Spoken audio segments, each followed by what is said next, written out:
Kia ora, tēnā koe, Fi Jamieson-Folland, the lifestyle aligner, helping you live the life you love with how to be environmentally sustainable. This is what it's all about.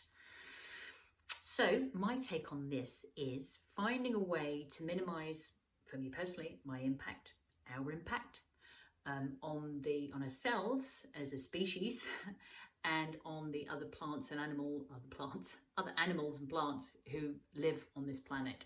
Because, you know, it seems to be that when we piece information together from those who've been doing the research, it seems that the planet has expanded and contracted for billions of years. It's going to be okay, but we're on a trajectory to wipe ourselves and our fellow inhabitants of this planet out. So, okay, so what is it that we can be doing? And so you've probably noticed that I've referenced quite a lot a really awesome podcast put together by Waveney and Tem, which is called How to Save the World. Yes, and you'll find that in the reference in the blog, you know, a bit tongue-in-cheek, but it's like, what is it? What's the rub? What is it that we can be doing as individuals to make a difference? Because sometimes, I don't know about you, it can feel somewhat overwhelming. And they interview a couple who are collectively called the Rubbish Trip. So not the Rubbish Tip, the Rubbish Trip. And they have all sorts of ideas and tips. It's really useful, and it's little bit by little bit I'm incorporating these tips into my way of life, my way of being. Chris and I are. And it actually brings to mind, we were talking about rubbish tips.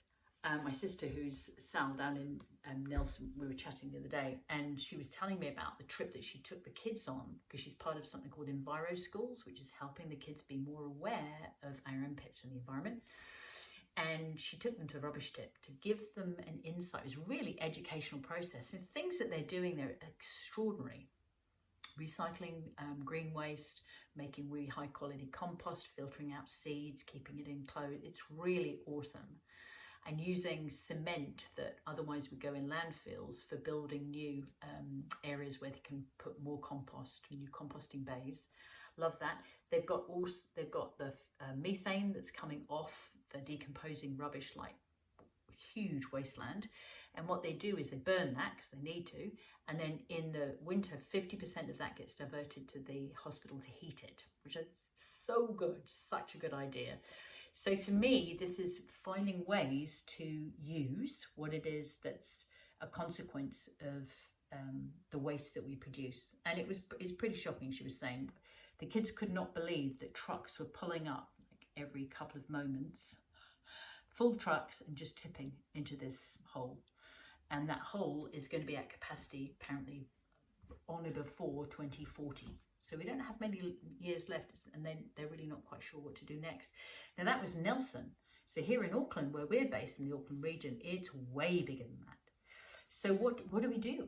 And, you know, she was saying things like, you know, people pop their stuff in the recycle bin, but they're not cleaning it. So then people aren't cleaning it for them. That needs to then go in the hole in the ground and sit there and ultimately not necessarily rot down, which seems crazy. So it's good, really useful reminders of the little things that we can be doing. So where does this fit for you? Is this something that you're aware of? Is it something that you care about? And if so, I'm curious to hear if there's maybe one thing that you're doing or you feel that you could do, that maybe this has inspired a thought for you, or maybe you might be interested in checking out the website. Please do personal message me and let me know, because I'd love to hear from you. And we'll go a little deeper on this in this week's Alive with Fi, and I'll see you there. Ciao for now.